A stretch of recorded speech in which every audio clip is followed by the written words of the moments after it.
keragaman sosial budaya di Indonesia. Budaya merupakan segala sesuatu yang dihasilkan oleh akal budi manusia. Adapun wujud budaya yaitu gagasan atau ide, misalnya kepercayaan. Kemudian tindakan, misalnya upacara adat dan seni pertunjukan, serta benda, misalnya pakaian adat dan senjata tradisional. Hubungan antara kebudayaan daerah dengan kebudayaan nasional sangat erat. Mengapa? Karena kebudayaan nasional bersumber dari kebudayaan daerah. Kebudayaan nasional lahir sebagai hasil usaha akal budi atau pikiran seluruh bangsa Indonesia yang terdiri atas beragam ras dan suku. Faktor penyebab keragaman bangsa Indonesia. Yang pertama, faktor keturunan. Selanjutnya, perbedaan kondisi geografis dan pengaruh kebudayaan luar. Pertama, kita akan membahas tentang faktor keturunan. Faktor keturunan termasuk ras. Ras di Indonesia, berdasarkan ciri-ciri fisiknya, masyarakat Indonesia dapat dibedakan menjadi 4 kelompok ras sebagai berikut. Yang pertama, kelompok ras Papua Melanezoid, terdapat di Papua, Pulau Aru, Pulau Kai. Dan kelompok ras Negroid antara lain orang Semang di Semenanjung Malaka, orang Mikopsi di Kepulauan Andaman. Yang ketiga, kelompok ras Wedoid, yang termasuk kelompok ras Wedoid antara lain orang Sakai di Siak Riau, orang Kubu di Sumatera Selatan dan Jambi, orang Tomuna di Pulauan Muna, orang Enggano di Pulau Enggano, dan orang Mentawai di Kepulauan Mentawai. Yang keempat, kelompok ras Melayu Mongoloid. Kelompok ras Mongoloid ini bisa dibagi menjadi ras Proto-Melayu atau Melayu tua antara lain suku Batak, suku Toraja, suku Dayak. Dan kelompok warga keturunan Cina termasuk ras Mongoloid, warga keturunan Arab, Pakistan, India, dan ras Kaukasoid. Selanjutnya, suku di Indonesia. Di suatu daerah terdapat beberapa suku. Sebagai contoh, di Sumatera terdapat suku Aceh, suku Melayu, dan suku Batak. Di Pulau Jawa terdapat suku Betawi, suku Sunda, suku Osing, dan suku Jawa. Perbedaan kondisi geografis. Perbedaan kondisi geografis turut berdampak pada munculnya berbagai ragam mata pencaharian. Contohnya, perikanan, pertanian, kehutanan, dan perdagangan. Pada setiap bidang akan mengembangkan corak kebudayaan yang khas dan cocok dengan kondisi geografis lingkungan tempat tinggalnya. Selanjutnya, pengaruh kebudayaan luar. Besarnya pengaruh asing dalam membentuk keberagaman masyarakat di seluruh wilayah Indonesia. Pengaruh asing yang pertama ialah dari India, Cina, dan Arab. Kemudian dari Eropa. Bangsa-bangsa tersebut datang dengan membawa kebudayaan masing-masing. Diperhatikan peta pikiran tentang suku-suku di pulau di Indonesia. Contohnya suku-suku di Pulau Sumatera. Yang termasuk suku di Pulau Sumatera yaitu Aceh, Batak, suku Minang, suku Melayu, dan sebagainya. Sedangkan di Pulau Kalimantan termasuk adalah suku Dayak, suku Banjar, suku Kutai, suku Pasir. Sedangkan di Pulau Sulawesi terdapat suku Bugis, suku Makassar, suku Mandar, suku Toraja. Itulah salah satu suku-suku yang ada di Sulawesi. Sedangkan di Kepulauan Maluku ada suku Ambon, suku Kei, ada suku Tidore, ada suku Ternate, dan masih banyak suku-suku di Pulau Maluku, di Kepulauan Maluku. Selanjutnya di suku-suku di Pulau Jawa. Selanjutnya suku-suku di Pulau Papua. Contohnya suku Asmat, Dani, suku Muyu, suku Korawai, suku Amongme. Sedangkan suku di Pulau Bali dan Nusa Tenggara termasuk suku Bali, suku Sasak, suku Alor, suku Bayan, suku Sumba. Itu adalah sebagian suku yang ada di Pulau Bali dan Nusa Tenggara. Sedangkan di Pulau Jawa, yang termasuk suku di Pulau Jawa ada Betawi, ada Jawa, Sunda, suku Baduy, dan suku Madura. Selanjutnya, dalam sikap saling menghargai keberagaman sosial, kita dilarang membeda-bedakan. Kita dilarang menganggap bahwa suku bangsa kita sendiri lebih tinggi dibandingkan dengan suku bangsa lain. Kita juga dilarang merendahkan budaya dari suku bangsa lain. Kemukakan sikap dan perilakumu yang telah menunjukkan sikap saling menghargai perbedaan ras dan suku bangsa. Yang pertama, menghormati dan menghargai keragaman ras dan suku bangsa di sekitar kita.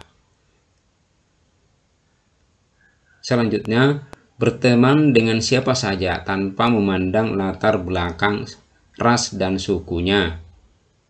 Selanjutnya, menjunjung tinggi sikap toleransi dan tenggang rasa, dan membantu orang lain yang sedang dalam kesulitan tanpa memandang ras atau sukunya.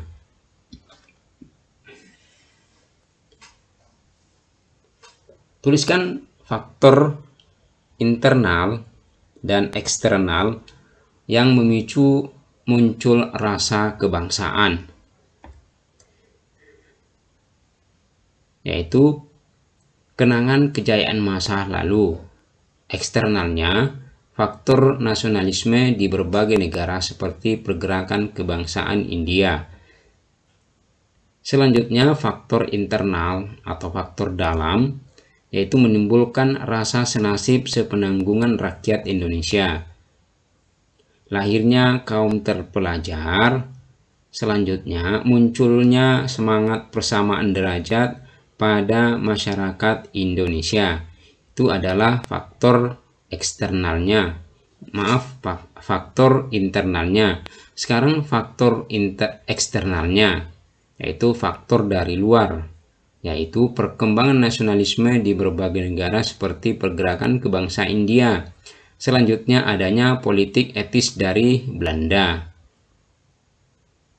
Kemudian, peristiwa Perang Dunia I menyadarkan kaum terpelajar mengenai penentuan nasib bangsanya sendiri.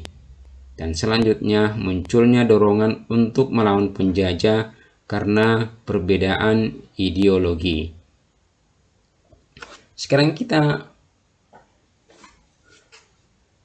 membahas tentang pengaruh perkembangan dan keadaan masa munculnya rasa kebangsaan terhadap kehidupan kemerdekaan hingga sekarang di bidang pendidikan.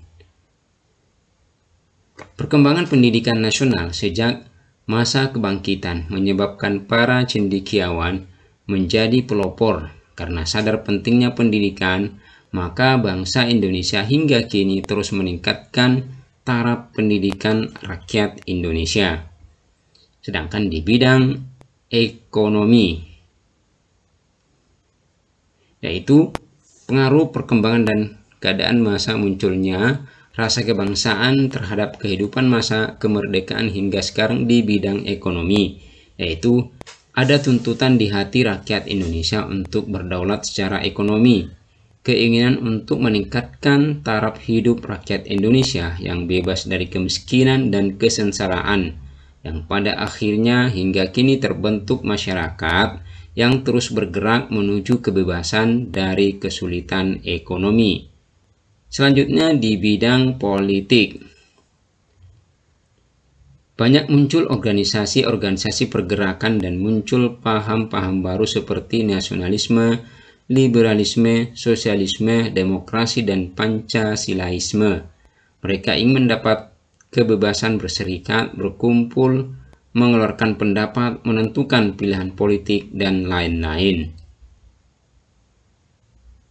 Selanjutnya di bidang sosial dan budaya. Rasa kebangsaan menimbulkan rasa cinta tanah air. Dari Indonesia merdeka sampai sekarang, bangsa Indonesia terus-menerus melestarikan dan menggali seni budaya bangsa sendiri untuk makin memperkuat kepribadian bangsa Indonesia, serta ditunjukkan dengan adanya upaya untuk mengembalikan budaya bangsa Indonesia yang hampir punah karena masuknya budaya asing. Diperhatikan peta pikiran berikut tentang Sumpah Pemuda, yang mana ada pertanyaan kapan Kongres Pemuda dilaksanakan, di mana, apa hasilnya, dan siapa pesertanya. Kita akan membahas satu persatu. Kongres Pemuda dilaksanakan pada tanggal 28 Oktober tahun 1928 di Gedung Indonesis Club di Jalan Keramat Raya 106 Jakarta. Peserta Kongres Pemuda adalah para pemuda dari berbagai daerah di Indonesia yang tergabung dalam organisasi politik, agama, budaya, dan lain-lain. Kemudian, hasil Kongres Pemuda 1 adalah persiapan Kongres Pemuda Indonesia 2. Hasil Kongres Pemuda 2 adalah menerima lagu Indonesia Raya ciptaan W.R. Supratman sebagai lagu kebangsaan Indonesia. Kemudian hasil yang berikutnya yaitu menerima Sang Merah Putih sebagai bendera Indonesia. Dan ketiga, semua organisasi pemuda dilebur menjadi satu dengan nama Indonesia Muda. Yang keempat, diikrarkannya Sumpah Pemuda oleh semua wakil pemuda yang hadir. Isi ikrar Sumpah Pemuda yaitu, kami putra dan putri Indonesia mengaku bertumpah darah yang satu, tanah air Indonesia. Kami putra dan putri Indonesia mengakui berbangsa satu, bangsa Indonesia. Ketiga, kami putra dan putri Indonesia menjunjung bahasa persatuan, bahasa Indonesia.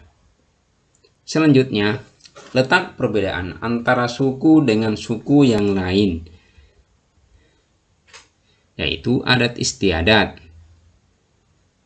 Perbedaan adat istiadat menunjukkan perbedaan kebudayaan yang tampak dari pola perilaku atau gaya hidup.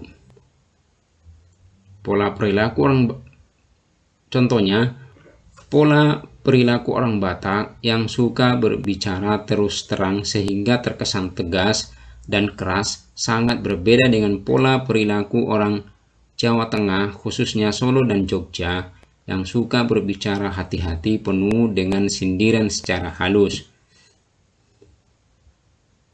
Selanjutnya, bahasa daerah. Tiap suku bangsa biasanya memiliki bahasa daerah tertentu. Sebagai contoh, suku Jawa memakai bahasa Jawa dalam melakukan percakapan sehari-hari. Suku-suku bangsa lainnya pun menggunakan bahasa daerahnya masing-masing. Yang ketiga, sistem kekerabatan. Sistem kekerabatan merupakan sistem keturunan yang dianut oleh suku bangsa tertentu berdasarkan garis ayah, garis ibu, atau kedua-duanya. Unsur pembeda suku bangsa. Yang pertama adat istiadat. Setiap suku bangsa pasti memiliki adat istiadat tertentu meliputi upacara adat dan kebiasaan-kebiasaan lain. Kebiasaan-kebiasaan tersebut sudah dijalankan secara turun-temurun dalam suatu suku. Selanjutnya, unsur pembeda suku bangsa yaitu bahasa daerah. Tiap suku bangsa biasanya memiliki bahasa daerah tertentu. Sebagai contoh, suku Jawa memakai bahasa Jawa sehari-hari, begitupun dengan bahasa daerah lainnya. Yang ketiga, suku pembeda yaitu sistem kekerabatan. Itu sistem kekerabatan. Sistem kekerabatan merupakan sistem keturunan yang dianut oleh suku bangsa tertentu berdasarkan garis ayah, garis ibu, dan atau kedua-duanya. Jadi unsur pembeda suku bangsa ada 3, yaitu adat istiadat, bahasa daerah, dan sistem kekerabatan. Selanjutnya, dampak positif. Dampak peristiwa Sumpah Pemuda. Yang pertama, sejak peristiwa Sumpah Pemuda 1928, timbul kebulatan tekad bangsa Indonesia untuk bersatu padu dalam ikatan kebangsaan. Dampak peristiwa Sumpah Pemuda berikutnya. Peristiwa Sumpah Pemuda tahun 1928 pengaruhnya sangat besar bagi organisasi pergerakan. Dan selanjutnya, peristiwa Sumpah Pemuda menegaskan rasa senasib sepenanggungan sebagai satu bangsa. Diperhatikan Kongres Perempuan Indonesia. Ini adalah peta pikiran. Mari kita membahas satu persatu.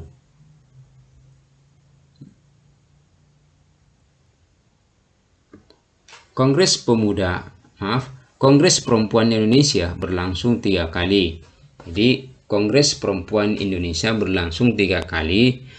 Kongres pertama yaitu pada tanggal 20 Agustus 1928 diselenggarakan Kongres Perempuan 1, dan Kongres kedua yaitu tanggal 20 sampai 24 Juli 1935 yang diadakan Kongres Perempuan 2. Sedangkan Kongres Perempuan 3 berlangsung di tanggal 23 sampai 28 Juli 1938.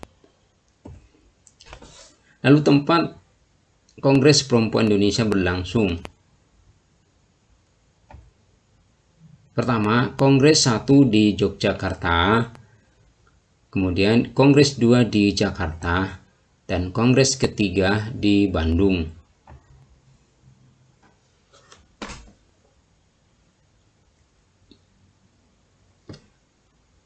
Peserta Kongres Perempuan Indonesia. Pada Kongres pertama diikuti berbagai wakil organisasi wanita, di antaranya Nyonya Sukamto, Nyonya Ki Hajar Dewantara, dan Nyonya Suyatin. Sedangkan di Kongres kedua dipimpin oleh Nyonya Sri Mangunsarkoro, dan Kongres ketiga dipimpin oleh Nyonya Emma Puradireja. Selanjutnya, hasil Kongres. Hasil Kongres pertama Indonesia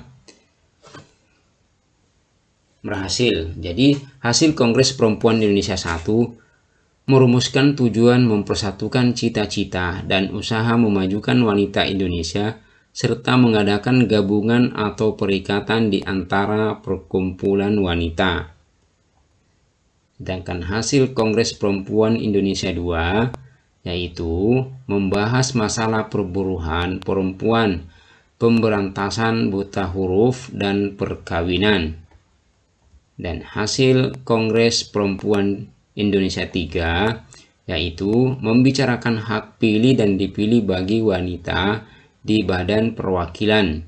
Dalam kongres tersebut disetujui rancangan undang-undang tentang perkawinan modern yang disusun oleh Nyonya Maria Ulfa dan disepakati tanggal lahir PPI 22 Desember sebagai Hari Ibu.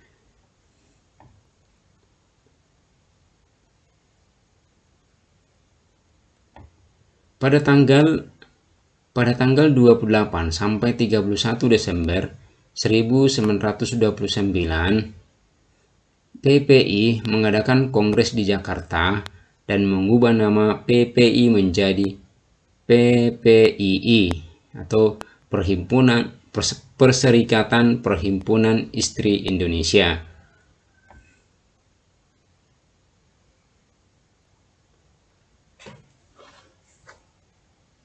Coba diperhatikan nilai yang terkandung pada lagu Tanah Airku, yaitu adalah nilai cinta tanah air dan bangsa.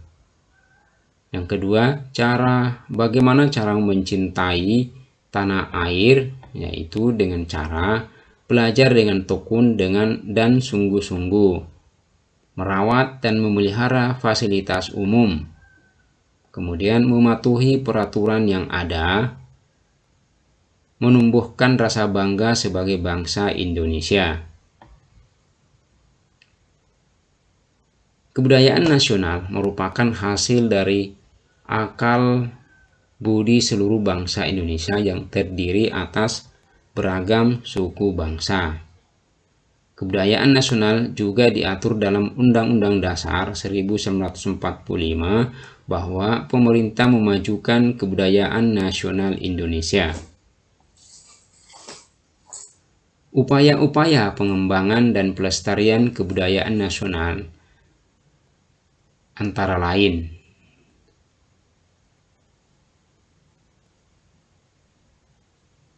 1. Secara terus-menerus diadakan kegiatan pengenalan dan penyebaran budaya nasional kepada masyarakat. Selanjutnya, kegiatan penggalian situs-situs bersejarah dan pemeliharaan temuan-temuan sejarah harus senantiasa digalakkan. Yang ketiga, pengembangan budaya daerah dan nasional melalui pendidikan dan pengajaran, misalnya menjadikan bahasa dan kesenian daerah sebagai mata pelajaran muatan lokal wajib di sekolah-sekolah. Dan keempat, senantiasa dikembangkan sikap menghormati kebudayaan sendiri dan kebudayaan daerah lain. Selanjutnya yang kelima, mengenal dan mempelajari kebudayaan sendiri yang merupakan warisan leluhur. Selanjutnya, keragaman suku bangsa dan budaya. Sikap yang harus kita laksanakan atau tunjukkan. Misalnya, ada anak yang bersuku lain. Nah, sikap yang ditunjukkan harusnya berteman dengan baik dan tidak saling mengejek suku masing-masing. Kemudian kedua, misalnya teman sedang melaksanakan upacara adat. Nah, sikap yang harus kita tunjukkan adalah menghormati dan menghadiri jika diundang oleh teman. Selanjutnya, pertunjukan kesenian daerah. Sikap yang harus kita tunjukkan yang menyaksikan dan mempelajari keragaman suku bangsa dan budaya. Selanjutnya, teman dari suku lain sedang sakit. Sikap yang ditunjukkan harusnya menjenguknya dan memberi semangat.